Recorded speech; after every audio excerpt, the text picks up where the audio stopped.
उद्धव ठाकरेंनी भारत पाकिस्तान सामन्यावरून केंद्र सरकारवर जोरदार टीकास्त्र डागलाय। पहलगाममधील हल्ल्याचे रक्त अजून सुकले नाही। पाकिस्तानसोबत युद्ध पुकारलं होतं, आता क्रिकेट खेळता, ही देशभक्तीची थट्टा असल्याचं उद्धव ठाकरेंनी म्हटलंय। तर या विरोधात राज्यभर निषेध आंदोलन केलं जाणार असल्याचं उद्धव ठाकरे यांनी म्हटलं आहे।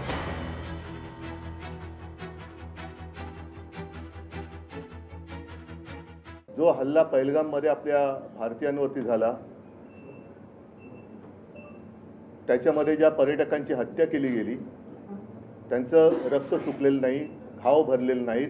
पाकिस्तान बरोबर आपण युद्ध पुकारलं होतं आणि त्याच पाकिस्तान बरोबर उद्या क्रिकेट मॅच खेळतो आहोत। मला असं वाटतं की ही देशभक्तीची थट्टा आहे, नुसती थट्टाच नाही तर देशभक्तीचा हा व्यापार चाललेला आहे। देशभक्तीचा व्यापार, यांना व्यापारापुढे देशाची सुद्धा आता काही किंमत राहिलेली नाहीये।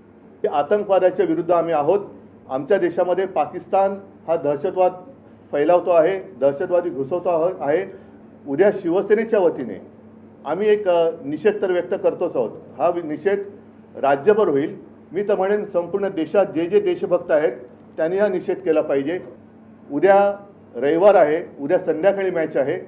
उद्या सकाळी साधारणतः 11च्या सुमारास राज्यभर शिवसेनेच्या महिला आघाडीतल्या सगळ्या कार्यकर्त्या या मोठ्या चौकात जमतील आणि एक मोठ्या डब्यात सगळ्या जणी सिंदुराच्या पुढे त्याच्यात टाकतील आणि हे सगळे डबे राज्यभरातून मोदींना त्यांच्या पंतप्रधान कार्यालयामध्ये नजीकच्या पोस्ट ऑफिसमधनं, कारण त्याच्यात खाजगी कुरिअर नेते जात नाही, त्याच्यामुळे ते जे काही अधिकृत मार्ग असेल त्या अधिकृत मार्गाने पंतप्रधान मोदींना हर घर से सिंदूर आता उद्या आम्ही पाठवणार आहोत।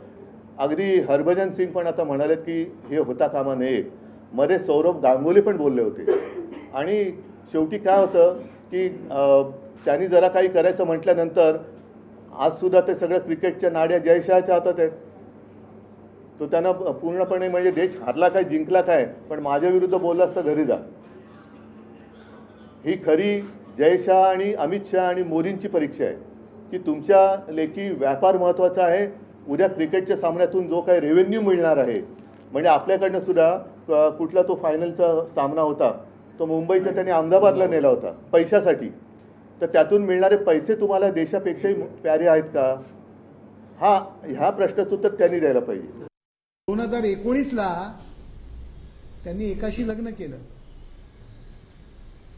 आणि त्याचं कुंकू पुसून दुसऱ्याशी संसार करायला खुर्ची करता हे निघून गेले।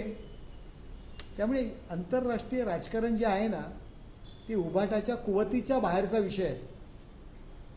पहलगामवरती जो हल्ला झाला, आपल्या महाराष्ट्रातील पर्यटक सोडवण्याकरता आमचे एकनाथ शिंदे साहेब पहलगाममध्ये जाऊन बसले आणि हे काय करत होते की विदेशी टूर करत होते। आपला टुरिझम दौरा रद्द केला का? त्यामुळे यांना बोलण्याचा अधिकार नाहीये। हे दुसऱ्याचं कुंकू लावतात, आधी लग्न एका बरोबर करतात।